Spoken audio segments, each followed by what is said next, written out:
famous. I adore Kathy. Like I said, I will ride for real.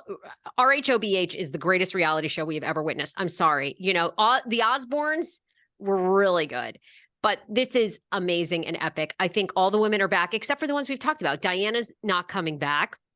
I think we could still see Diana at an event here or there, but I don't think we're not going to have her like we've talked about.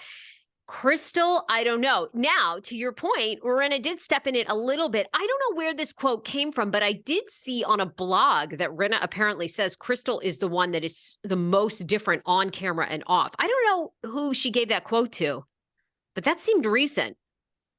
I saw that and I could see that. I mean, I don't know. What do we think Crystal is like off camera? I'm like, wait, really? I mean, I don't.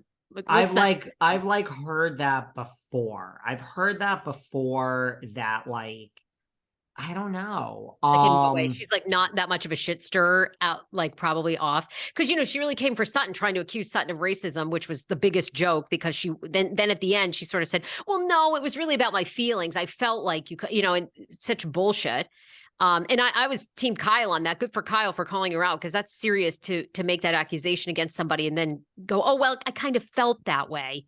You know, it's like, so I heard, I mean, no. I was just going to say that I heard, and what the hell do I know? I heard that Crystal off camera, I don't think is sweet, innocent Crystal. That's what I heard. I heard that she's like, you know, maybe a little nastier off camera. Doesn't want the world to see that. I don't know that for a fact. I had her on this show. She was lovely. She was lovely to deal with afterwards. I would love her back. I have nothing but good things to say about Crystal. But I agree with you. I think Kathy will be back. I think Rinna will be back. And I think Erica will be back. I do. Oh, 110%. 110%. They have to change it somehow. But look at the OC. I mean, we're also forgetting that the OC went on a long pause after not the last season, the season before, where they brought back Heather Dubrow. It went on a long pause to get rid of Bronwyn and Tamra and all that. And then we brought it back not so different. We brought back Emily and Gina, and we brought back almost everybody. You know what I mean? So it's like, I don't think this pause is going to be RHONY style. You know, I think it's going to be, that's really what I think. You know what I'm really confused about? And I don't even know if I care. I'm confused about Diana and her donation. I'm so confused. I was hoping you would go there. Very interesting. I'm confused too. So after that, Emily Baker, right? That's the woman, that's the attorney that's kind of become, no? Yeah, I'm saying a 5-time visitor to the Behind the Velvet Rope. She is phenomenal. You know how I say all these Bravo podcasters are just pathetic, how they're ego driven, they have small dicks, they're milquetoast, and I shade all of them because most of them suck. Emily is fucking phenomenal. She is phenomenal. She is a class act. She is confident in who she is. She sticks to her own brand. I love Emily Baker. Go on. All right. Well, now I want to have her on my show. Anyway, she's okay. So she had the attorney on that's dealing with giving some of the money to the victims. He says Diana never donated. Now, interesting. That's gotten a little bit of momentum.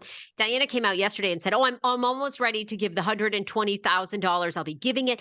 And it sounds like it's through this charity that she either started or is a part of. And the delay was like, the money is going through that and then going to be distributed. So I don't know. I mean, I like, does it matter? I mean, I don't know. I feel like Diana's going to give the money. I feel like Diana has the money, right? What do you think? I don't care about this one so much. Are these rich people problems of like, the upper, you know, of like, well, to get an extra tax write-off, I need to first give it to the charity and we need to I think they do. Yeah, I think it's just... I think it's just a matter of like logistics. I mean, look, I think if she wasn't going to give it at some point, I think she might now, like, whoops, I'm caught. Let me write this $100,000 check. you know? So I think she's going to give it. I think it's like, who cares? Why is Ronald Richards talking about this? Like, really? This is where it gets like personal. It's like, if your problem is with Erica, why do you give a fuck about? I mean, I guess because he's Was really. Ronald talking about it? I saw this other attorney talking about it on Emily Baker's show, but did Ronald Richards jump in? I think originally this all originated from Ronald, I thought. But I mean, I guess I'm taking back my statement I just made, because I guess Ronald's whole thing is like, I have nothing against his stance is I have nothing against Erica. I'm just pro victim. So I think I'm eating my words. I guess he's just trying to get the money for the victims no matter what. Well, yeah, I don't think he we ends care. up giving it. Yeah. What is this all about? I saw this. I didn't read this article, but you have it here. Sutton shades Kyle. What was this about? Well, Sutton posted happy birthday to Garcelle, you know, such a genuine friend, on camera, off camera. And you know, something about this is like a real birthday, you know, shout out, not a fake one or something, not to the fake friends or something like that. A lot of people took that as shade to Kyle because, you know, I guess Kyle said something in regards to Sutton and Garcelle are close, but Sutton and Garcelle and Crystal are not that close. They're kind of fake-ish friends. So I think Sutton was trying to throw shade at her, basically implying that Garcelle, Sutton, and Crystal are genuine, real friends in real life. And, you know, Kyle's kind of fake with her friendships, I think was where she was going with it.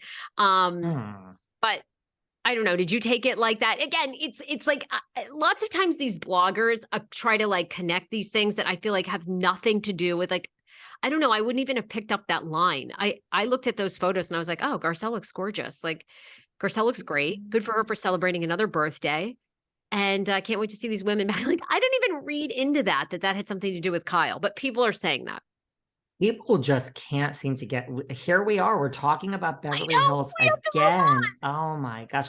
We just can't seem to get enough of it, though. It's so good. It's so good. What else? What is going on? Let's talk about Portia Williams. You know, Portia Williams' beautiful wedding went down in Atlanta. I had a very good friend, shout out to Miko Grimes, NFL wifey. And she is a friend of Portia. She was at the wedding. They had a Nigerian, you know, everyone dressed in traditional Nigerian, beautiful gowns. They had multiple wedding ceremonies.